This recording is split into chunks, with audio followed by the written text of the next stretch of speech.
my name's Sarah. I am a personal trainer at Aberdeen Sports Village. I'm also a UK Athletics Level 3 running coach, and I'm quite an avid distance runner.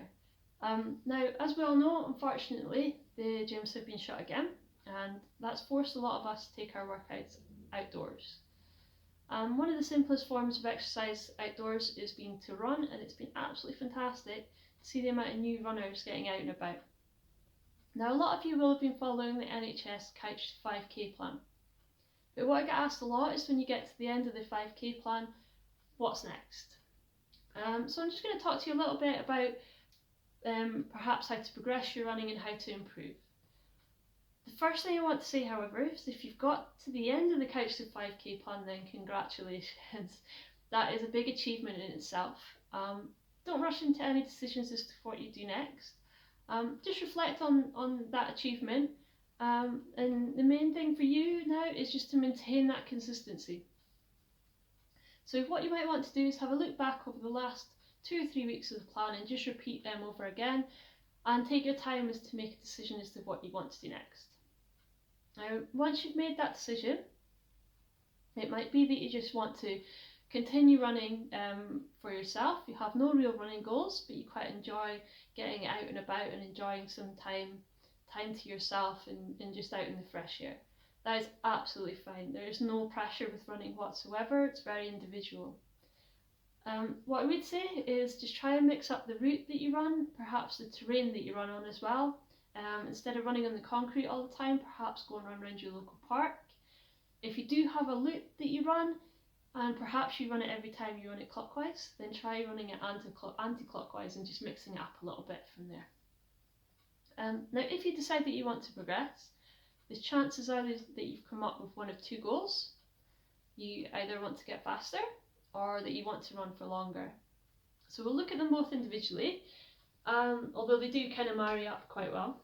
So the first one is if you want to run for longer, have a look on the NHS website. There is a 5k plus plan, and that plan takes you from 5k to 10k, just in exactly the same way as your Couch to 5k did. Now, if you want to progress yourself, that's fine. But just remember a thing called the 10% rule. So you don't want to be increasing the duration or the mileage that you run by more than 10% each week. That way we make sure that you are progressing every week, but you're doing it in a way that's less likely to cause injury. Okay. Now, your second goal is going to be perhaps to run faster. So in order to run faster, what we want to do is we need to add some variation, some overload to your plan. So I'm going to give you 2 simple workouts that you can try. The first one is a speed workout, and we call that 1 on, 1 off. So what that's going to look like is you're going to go out and you're going to do a little warm up, maybe 5 to 10 minutes of easy jogging. Then you're going to increase your pace and run quicker than you normally would for 1 minute. And then you're going to slow it down and jog again for a minute. And we're going to repeat this for 5 times to start with. Then you're going to finish with 5 to 10 minutes of just nice easy jogging at the end. Now, each week the goal would be to add an extra 1 minute of fast running on, perhaps until we get up to 10 times 1 on, 1 off. The second session that I'm going to talk to you about is called hill repetitions. The hill reps are really good at building strength in your legs and also in your arms. And if we want to get faster, we need to be stronger. Very simply, it's similar to the 1 on, 1 off. What you're going to do is you're going to find a hill quite close by. Again, 5-10 minutes just to warm up. So jog to the bottom of the hill. Choose the gradient. You know your own abilities.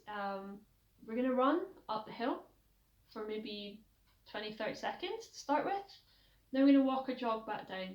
And just like the 1 on, 1 off, we're just going to repeat that 5 times. And we're going to finish off with a little cool down jog for 5 to 10 minutes. And again, what you might want to do is each week just add on 1 repetition of the hill rep.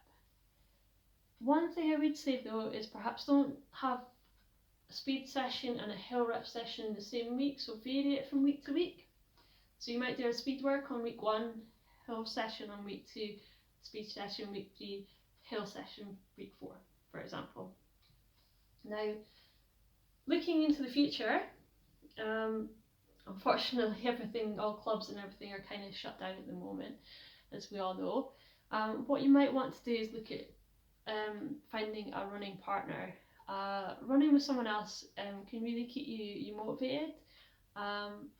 It kind of forces you to go out when perhaps you don't want to, and it can make the run a lot easier because you can chat with your pal as you run. There was a study done by Plymouth University where subjects were asked to walk up a really steep hill, and when they were asked to walk with a friend by their side, their perception on the gradient was a lot less than those who had to walk it alone. Another option is to have a look around you for your local Jog Scotland club. Quick Google search on the internet will show you where that is. They'll give you a contact name and a contact number. Even though the clubs aren't meeting at the moment, they're all run by volunteers, so they're all really enthusiastic about what they do. So if you're looking for a little bit of support, even perhaps it's just joining like a Facebook group, for example, get in touch with your local Jog Scotland club. Again, one for the future, perhaps to aim for, is an event called Park Run. Park Run would normally be run every Saturday morning. There's 2 park runs in Aberdeen. There's one at the beach, one at Hazelhead. There's also one at Crathis in Banchory. There's one in Ellon, in Inverurie, Stonehaven. So lots of choices round about. It's a free event. It's very famously advertises itself as not a race. So there's no pressure when you turn up to actually be able to run a certain time. It's more about just getting a group of people together and enjoying your running. So when the events start up again, what you want to do is you want to go online. You want to have a look on the Parkrun website. You can log in and register your details, and you'll print off a little barcode. That means that every time you run, when you finish your 5k, they'll scan your barcode for you and they'll give you your time. So it gives you a little bit of motivation. So my final words would just be, remember that improvements take time. They take consistency and they take commitment. So don't rush into anything. Remember that 10% rule. And the main thing is, enjoy your running. If you have any questions, then feel free to email me. My email address is sarah@aberdeensportsvillage.com. And also, if you want to, leave us a comment if there's any other future topics that you'd like us to discuss. Thank you very much for listening, and I hope to see you out running soon.